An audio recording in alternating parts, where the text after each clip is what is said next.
Past के साथ। इसके बाद आती है थर्ड फॉर्म। थर्ड फॉर्म का रिलेशन किसके साथ है?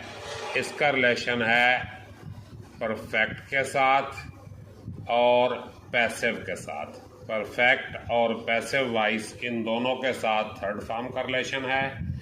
और चौथी, जिसको आईएनजी वाली फॉर्म कहते हैं, इसका रिलेशन है कंटिन्यूस के साथ।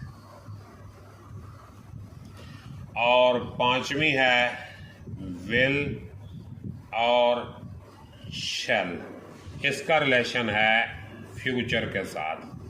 तो तमाम टेंस जो है इन्हीं फॉर्म्स से निकलेंगे और इन्हीं फॉर्म्स के रूल्स पर जो है वो तमाम टेंसेस बनेंगे।